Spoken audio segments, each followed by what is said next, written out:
आज के वीडियो का जो टॉपिक होगा वह होगा विभव मापी द्वारा दो सेलों के विद्युत वाहक बल की तुलना। Comparison of electromotive force of two cells through potentiometer. दो सेलों के विद्युत वाहक बल की तुलना के लिए एक विशेष प्रकार के विभव मापी का इस्तेमाल होता है, जो मैं अभी चित्र बनाकर समझाऊंगा। Class 12th physics section second exercise first विद्युत परिपथ तथा किरचॉफ के नियम electric circuit and Kirchhoff's law.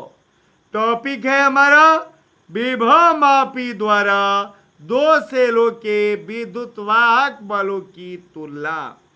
Comparison of electromotive force of two cells through potentiometer. दो सेलों के विद्युत वाहक बल की तुलना के लिए कांस्टेंटन या मैग्नीन का 10 मीटर लंबा तार लकड़ी के एक तख्ता पर 10 बराबर टुकड़ों में एक दूसरे के समांतर फैलाया रहता है, जो यहाँ दिखाया गया है। देखिए 10 मीटर लंबा तार को जो है 10 बराबर टुकड़ों में कैसे एक दूसरे के समांतर फैलाया गया, जो यहाँ दिखाया गया, देख लिया जाए। ये तार तांबे की मोटी पत्तियों द्वारा समांतर क्रम में जुड़े रहते हैं। माने ये जो तार है तांबे की मोटी पत्तियों द्वारा, है ना, समांतर कैसे होते हैं, समांतर क्रम में जुड़े रहते हैं।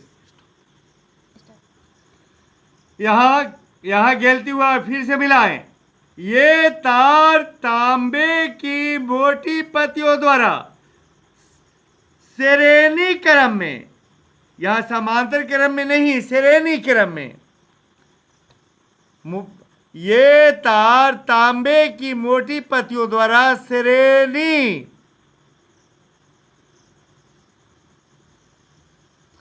क्रम में जुड़े रहते हैं।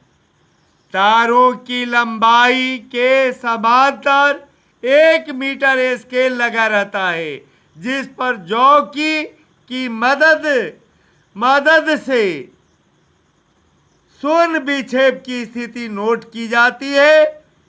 तार के सिरे पर, यहाँ जॉकी है, जॉकी के मदद से जो शून्य विक्षेप की स्थिति नोट की जाती है, यही जॉकी है जिसकी मदद से शून्य विक्षेप की स्थिति नोट की जाती है। और यहाँ पर कुछ और फिगर में देख लीजिए, ये जो है द्विपथी कुंजी है। द्विपथी कुंजी मतलब इस कुंजी में 2 पथ है। और ये जो है ना, यहाँ पर समझ लीजिए फिगर में, ये आपका क्या है, प्रतिरोध बॉक्स है। और इसको तो जी से तो समझ ही रहे हैं, गैल्वेनोमीटर, और आर से तो समझ ही रहे हैं रियोस्टेट, यानी कि रियोस्टेट का मतलब क्या हुआ, धारा नियंत्रक। और ये क्या है, आपको ऐसे जो मुख्य संचायक सेल है, और ये क्या है, मुख्य संचायक सेल है। तार के सिरे पर ए तथा बी 2 संयोजक पेंच लगे रहते हैं। तो आपने मतलब गौर किया, फिर से यहां से सुन लें। ये तार तांबे की मोटी पत्तियों द्वारा श्रेणी क्रम में जुड़े रहते हैं। तारों की लंबाई के समांतर 1 मीटर स्केल लगा रहता है, जिस पर जॉकी की मदद से शून्य विक्षेप की स्थिति नोट की जाती है।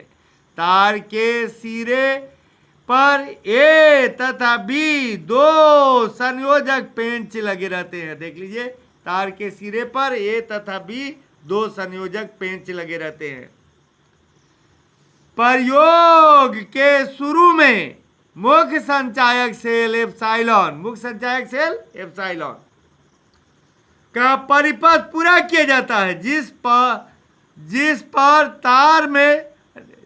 तार में प्रयोग के शुरू में मुख्य संचायक सेल एप्सिलॉन का परिपथ पूरा किया जाता है, जिससे तार में धारा प्रवाहित होने लगती है। एप्सिलॉन 1 का परिपथ पूरा करने के लिए एक और तीन यानी कि 1 और 3 यहाँ देख रहे हैं संयोजक है, से जो मतलब ये पेंच है। 1 और 3 का मतलब यहाँ 1 और 3 1 2 3 संयोजक पेंच है। किसमें? द्विपथी कुंजी में। फिर से मिला लें। एप्सिलॉन 1 का परिपथ पूरा करने के लिए 1 और 3 के बीच कुंजी लगा दी जाती है। जॉकी को खिसकाकर उस स्थिति को नोट करते हैं जिस पर जॉकी को स्पर्श कराने पर गैल्वेनोमीटर में कोई विक्षेप नहीं होता है, अर्थात गैल्वेनोमीटर का विक्षेप 0 होता है। इस बिंदु और ए के बीच की तार की लंबाई यहां होगा, तार की लंबाई L1 नोट कर लेते हैं। यह तार की कैसे सुने, इस बिंदु और ए के बीच की तार की लंबाई L1 नोट कर लेते हैं। एप्सिलॉन 2 का परिपथ पूरा करने के लिए कुंजी 2 और 3 के बीच लगा दी जाती है तथा L1 की तरह L2 स्थिति प्राप्त कर लेते हैं। यहां फिर समझेंगे, जिस तरह से L1 लंबाई निकाले थे ना, उसी तरीके से जैसे एप्सिलॉन 1 पर L1 लंबाई निकाले थे एप्सिलॉन 1 के लिए, तो एप्सिलॉन 2 के लिए क्या होता है, तार की लंबाई L2 निकालते हैं। इसी को मैंने समझाया कि एप्सिलॉन 2 का परिपथ पूरा करने के लिए कुंजी 2 और 3 के बीच लगा दी जाती है। कुंजी को कहाँ 2 और 3 के बीच लगा दी जाती है तथा L1 की तरह L2 स्थिति न करके इसको हम ये लिख सकते हैं, लंबाई प्राप्त कर लेते हैं।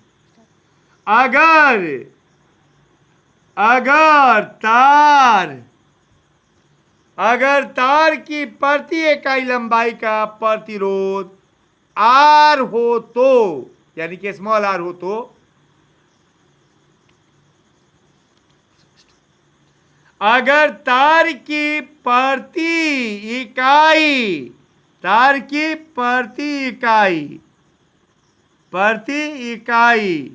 लंबाई का प्रतिरोध R हो और सेल से प्रवाहित धारा I हो, तो एप्सिलॉन 1 बाई एप्सिलॉन 2 बराबर क्या हो जाएगा। एप्सिलॉन 1 के लिए हो गया धारा गुने प्रति एकांक तार के प्रति एकांक लंबाई का प्रतिरोध गुने उस तार की, माने एप्सिलॉन 1 की स्थिति में तार की लंबाई L1 बटा धारा गुने तार के प्रति एकांक लंबाई का प्रतिरोध तथा एप्सिलॉन 2 की स्थिति में तार की लंबाई L2। IR और IR कट जाएगा, इसलिए एप्सिलॉन 1 बाई एप्सिलॉन 2 बराबर L1 बाई L2 प्राप्त होगा।